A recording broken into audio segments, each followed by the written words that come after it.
Hey guys, what is up and welcome to a new episode of Did You Know featuring Cassiopeia. I want to make a quick announcement, and that's that I'm going to be trying to release a new episode of Did You Know every single Sunday, so make sure to check back every Sunday, mark your calendar, because the new episodes will be live. Also, please don't forget to throw in a like if you enjoyed this episode, but without further ado, let us jump straight into her abilities. Here's a very interesting thing with Cassiopeia's ultimate. If you use it on a spinning target, someone like a Katarina that stands still, it will decide whether or not she is facing you depending on what direction she was facing as she ulted. However, for someone like Garen that moves while they're spinning, it depends on the direction he is moving while he is spinning to determine whether or not he is facing you. Cass's Q ability, Noxious Blast, is great to use to check bushes. If you see your passive proc, then someone is most likely in there.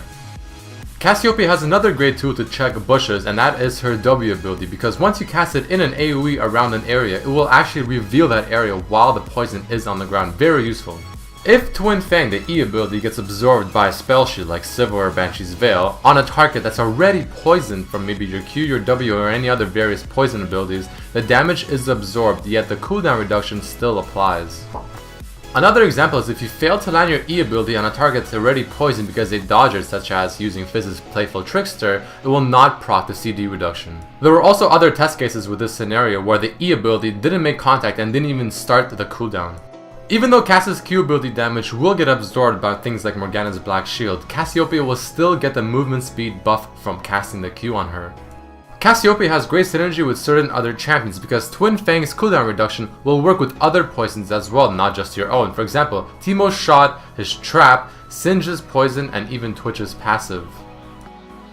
As a Cassiopeia player, it can be more beneficial to be close to your target when spamming your Twin Fang, which is your E ability, because the CD starts right after the Twin Fang actually makes contact with the target rather than the time that it was casted. Cassiopeia's skill set shines when she is being chased or chasing a target, because she can use the Q for the move speed, the W for the slow, and then you can keep barraging them with your E ability for constant damage, or you can even throw in an ulti to either slow or to stop them from chasing you further. Cass's passive does not get procced by summoner spells, nor does it reduce the cost of items such as Seraph's Embrace. Cass's passive grants her one of the best laning phases in the middle lane in the game, just because she can spam her abilities, which deal a lot of damage with easy poke, and she does not have much penalties in terms of mana loss. Alright, let us jump into some really cool facts and lore about Cassiopeia, as there's quite a bit to cover here as well. Cass was designed by someone named Brakhar, who also made Anivia, Janna, Nidalee, and Taric. Also, he is the one that reworked champions such as Morgana, Twisted Fate, and Rise. Brakhar was trying to make Cass similar to Anivia, but a faster version of her. Cass is voiced by Karen Strassman, who also voiced Fiora, Shyvana, Zyra, and Elise. Cass was the last champion that was released in the year 2010. Her theme tends to resemble ancient Greece. She is heavily based off of Medusa, who is a Gorgon from the Greek mythology.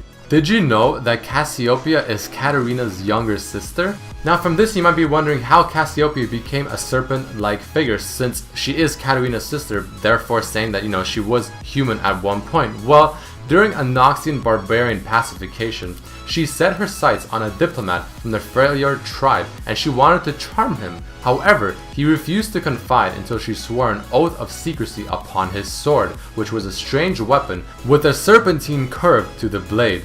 Once it was done, she told her father the information that she had learned from him, and as she did this, the curse hit her, upon which she swore secrecy earlier and therefore turned her into a serpent. Cassiopeia is also the name of a constellation in the northern sky. The symbolic meaning of this constellation is, quote, seated queen, unquote, which can be seen in her classic skin. Her ability, Miasma, may refer to Greek mythology, where miasma is a contagious power that has an independent life of its own. Until purged by the sacrificial death of the wrongdoer, society would be chronically infected by catastrophe. Cass was the first champion to get a difficulty rating by Riot of 100. Cassiopeia may be also a reference to Queen Cassiopeia from Greek mythology, who boasted of her great beauty. Poseidon punished her by demanding her daughter Andromeda to be sacrificed to the Kraken. Perseus, having just slain the Gorgon Medusa, slew the sea giant and saved the princess. Cassiopeia's dance is the Weeping Willow dance, a style of liquid dancing. One of Cassiopeia's taunts, You think I'm a freak? Let me get on your level. may be considered as a tribute to Rider Freak's line, quote, "Get on my level," unquote. Siren Cassiopeia is a reference to the mythological creatures of ancient Greece called sirens. Seductress says that enchanted men into the sea to drown. In the Perseus Pantheon skin, you can see Cassiopeia's head is depicted on his shield, most likely referencing to their shared Greek relations. From the pose, Pantheon is reflecting Cassiopeia's petrifying gaze, mirroring the Perseus versus Medusa fight of the Greek mythology. Mythic Cassiopeia is a commemorative skin created to celebrate the launch of League of Legends Greek servers. Jade Fang Cassiopeia is released as part of the Lunar Revel event in 2013, coincidentally matching the year of the snake in Chinese zodiac.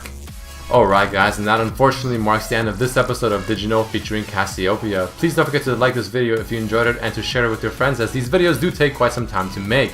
Also, please write a comment explaining maybe what you enjoyed the most or what you thought of this episode, and also who you would like to see in the next episode. As you can clearly see, this one was suggested by a user from the previous episode. But once again, I want to wish you guys a great day, and I hope you guys enjoyed this episode, and I'll see you next time. Peace!